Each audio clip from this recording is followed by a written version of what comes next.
All right, I am going to backtrack and tell you one story because it is the story that hurts me the most. All right? I was told at 14 I was physically unable to have children. I couldn't have sons that would be born alive. And any other children, any other girls I had would be born with massive deformities and possibly not live a year. The name for it is like this friggin' lawn. And that devastated me. Fast forward a little ways. I start looking into online dating, and even my grandparents are like, get on there, find someone to marry, find someone to marry, find someone who will love you, all this. Because they didn't want to take care of me forever. So I find someone. He's 10 years older than me. Mentally had an IQ of about 70. But he was in New York. And he was kind. So, and he even came down, stayed with us for a week. We actually got to know each other. And that's when I found out I'm really bisexual, but I saw this as a safety net to getting away from my grandparents and my parents. It didn't work out, but I was just about to turn 17. And my plan was to get a hysterectomy because I was going to go live with him. That was going to be the plan. No, he loves me, I have to go. And run. That was going to be my plan. I was going to get up there and run. Nobody knew but me.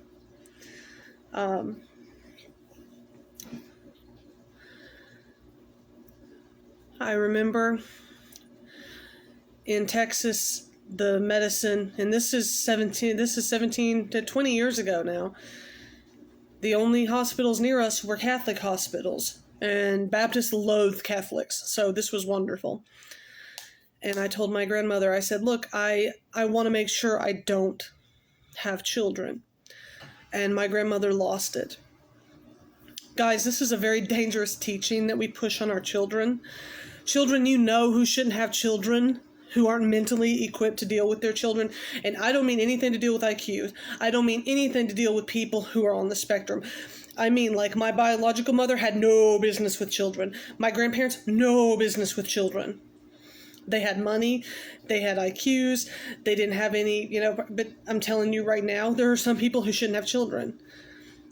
And I saw that in me. I knew I was so damaged, and I knew physically on paper, it made sense. I was not going to have a healthy child.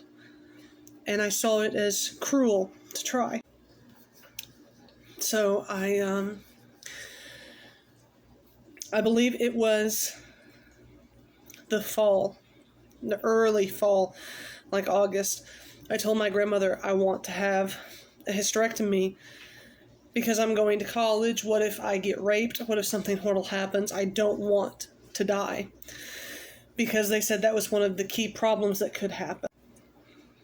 Pregnancy would have most likely done irreparable damage to me. And my grandmother lost her mind because I had given up on her God and his promise that he would make something better. That I was turning my back on my duty as a woman.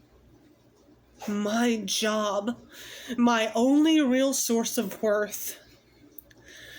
So I went into these hospitals, and of course she had to be with me because, again, I was too slow to be on my own. And I explained, listen, you have the paperwork, you know how deadly a pregnancy would be for me.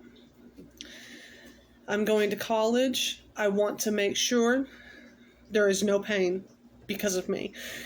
If something happens to me, I want it to begin and end with me. And I understand why they discourage people so young. I understand that. but they needed to understand what was happening inside of me. I was in a horrible position, and physically it made the most sense. It made the most sense and the most... Hey, please quit bothering that cat.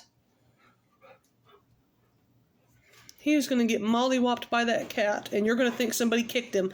No, he's just playing with the cat. So, I go to the hospital. They say, we cannot touch you without going through our hospital administrator. The administrator says, I will have to go through the archdiocese here in town. Okay, they said this will be a while. I said, all right, knowing that I'm closing in on my 17th birthday and possibly my chance to run. If my boyfriend gives me any type of money or any type of opening to go to New York, I would. They have to go through the Archdiocese of Texas. They have to go to the Archdiocese of New York. They have to go to fucking Rome. They have to go to the man in the pointy hat. They explained all of this to me with this look on their face. So then we had to do this. And then we had to get this paperwork. Then we had to do this. I could tell that doctor had been through it. Just holy shit.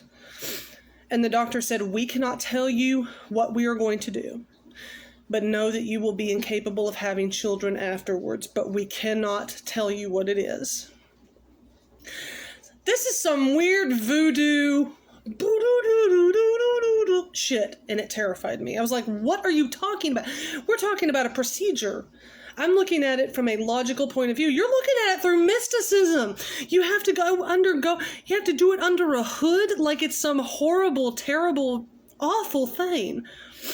I was young. It made sense, and I was made to feel like I was literally shitting in God's face.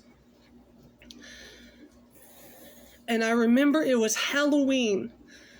I was 17. I had just turned, because my birthday's on the 21st. I had just turned 17 on the 21st. And I remember it was Halloween night. My biological mother invited me to come and take all of the kids trick-or-treating because her boss, highfalutin surgeons at the time, were bringing their children. I was the only one willing to go walk with them and play with them, especially if they were really small. And I was protective. And I remember the party was going and it was all going well. And I remember my grandmother answering the phone and putting it down and saying, yeah, they said they'll do it. Okay. And she walked away. And I went into the back room of my mother's house where the computer was. And I remember just crying. Because I knew what I had to do, but I knew it was going against my purpose in life, my only real purpose. So I was being eaten up inside, feeling like I fucked God over, I fucked my family over. But it's logical, it makes sense. Why am I being punished? And I remember my possible biological dad coming in, and he knew. And I remember he sat on the couch with me, and he put an arm around me, and he pulled me so close. And he said, it's fine. It is fine, baby. And I remember seeing the feet of my biological mother arrive at the door because I was tucked into him. And I remember her saying, would you please stop ruining my party? No one cares.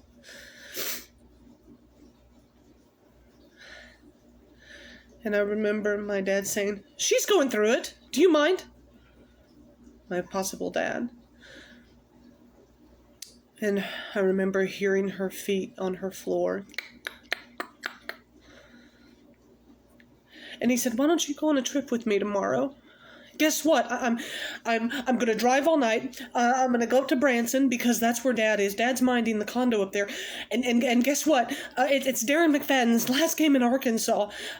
He's so good up there, and we're gonna go see his last game. They're playing North Carolina. Do you want to go with me? It was the happiest night of my life.